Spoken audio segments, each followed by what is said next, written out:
Go yard. I got so much motherfucking design on right now. Break it down, bring it back, make it clap. I got 3 old thoughts, new block, where that thing. Bitches on my line, and you know they come straight. Hold up, what it not, 45, scope it cash like whoa. High fucking with these hoes up. Assalamualaikum warahmatullahi wabarakatuh. Om Swastiastu, salam sejahtera bagi kita semua. Hari ini saya akan mempresentasikan tentang pentingnya Pancasila bagi warga negara Indonesia agar tidak terjadi konflik sosial. Pancasila merupakan warisan bangsa dari para pendahulu yang wajib dijaga dan diterapkan pada kehidupan bangsa saat ini maupun untuk masa yang akan datang.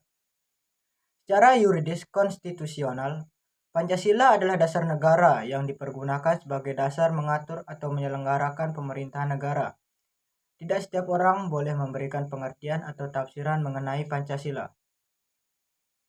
Fungsi Pancasila sangat penting dalam kehidupan berbangsa dan bernegara, karena salah satu fungsi Pancasila adalah sebagai pemersatu bangsa Indonesia.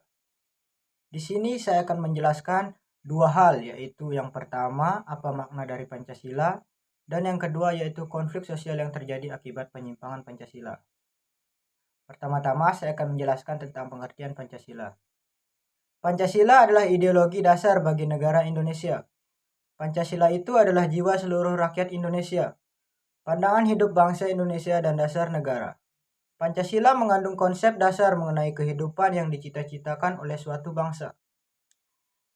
Dengan menggunakan Pancasila sebagai petunjuk hidup sehari-hari, maka akan tercapai kesejahteraan dan keharmonisan. Fungsi dan peranan Pancasila. Yang pertama yaitu Pancasila sebagai ideologi negara. Ideologi negara adalah kesatuan gagasan-gagasan dasar yang sistematis dan menyeluruh tentang manusia, mencakup nilai-nilai yang menjadi dasar serta pedoman negara dan kehidupannya. Makna sila Pancasila. Yang pertama, arti dan makna sila ketuhanan yang Maha Esa, yaitu pertama mengandung arti pengakuan adanya kuasa prima, yaitu Tuhan yang Maha Esa. Kemudian yaitu menjamin penduduk untuk memeluk agama masing-masing dan beribadah menurut agamanya.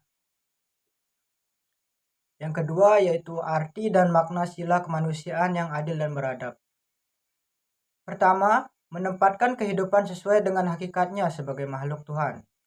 Kemudian menjunjung tinggi kemerdekaan sebagai hak segala bangsa.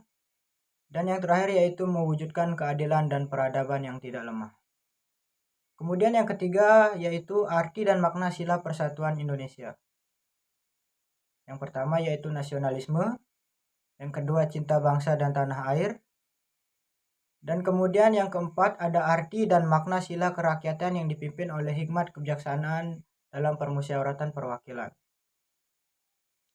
Yang pertama hakikat sila ini adalah demokrasi, dan kemudian permusyawaratan artinya mengusahakan putusan bersama secara bulat, baru sesudah itu diadakan tindakan bersama. Dan yang terakhir yaitu arti dan makna sila keadilan bagi sosial, yaitu arti dan makna sila keadilan sosial bagi seluruh rakyat Indonesia. Pertama ada kemakmuran yang merata bagi seluruh rakyat dalam arti dinamis dan meningkat. Kemudian seluruh kekayaan alam dan sebagainya dipergunakan sebagai kebahagiaan bersama menurut potensi masing-masing. Kemudian yang ketiga yaitu ada nilai yang terkandung dalam Pancasila. Nilai yang pertama yaitu nilai ketuhanan, yang kedua adalah nilai kemanusiaan, ketiga nilai persatuan, keempat nilai kerakyatan, dan yang terakhir adalah nilai keadilan. Pancasila merupakan dasar negara Indonesia yang sah. Di dalam Pancasila terkandung 5 sila yang merupakan hal terpenting bagi Indonesia, karena sesuai dengan kepribadian Indonesia dan sudah mencakup cita-cita bangsa Indonesia. Bahkan Pancasila juga dijadikan sebagai dasar hukum sehingga warga negara Indonesia yang baik tentu saja. Kita juga harus mentaati dan menghormati Pancasila sebagai landasan hukum. Namun sangat disayangkan, beberapa masyarakat justru melanggar beberapa sila yang sudah tercantum di Pancasila. Sila pertama, contoh konflik sosial akibat penyimpangan sila pertama yaitu aksi terorisme yang terkenal yang terjadi pada tahun 2002 di Bali. Aksi terorisme yang dijadikan sebagai peristiwa terorisme terbesar sepanjang sejarah Indonesia. Ini terjadi pada 3 peristiwa sekaligus. Kemudian sila kedua, contoh konfliknya yaitu akibat penyimpangan sila kedua adalah perbudakan adalah salah satu contoh penyimpangan sila kedua. Banyak pegawai rumah tangga dan buruh yang diperlakukan tidak sesuai dengan harkat dan martabat sebagai manusia. Kemudian yaitu sila ketiga, contoh konfliknya adalah perang antar suku merupakan contoh penyimpangan sila ketiga. Perang antar suku yang pernah terjadi di Indonesia adalah Perang Sampit. Perang tersebut terjadi karena konflik antara suku Madura dan suku Dayak. Kemudian pada sila keempat, contoh konfliknya yaitu korupsi yang dilakukan oleh Dewan Perwakilan Rakyat merupakan penyimpangan pada sila keempat. Hal tersebut dikarenakan mereka melanggar hak rakyat yang sudah memilih mereka dan mementingkan kepentingan sendiri dibanding kepentingan bersama. Kemudian pada sila kelima, contoh konfliknya yaitu pembangunan di wilayah Papua yang sangat berbeda dengan wilayah di Jakarta. Di Jakarta, pembangunan infrastruktur baik dan merata, sedangkan di wilayah Papua pembangunan infrastruktur terhambat dan tidak merata. Kesimpulan dari penjelasan di atas dapat disimpulkan sebagai berikut.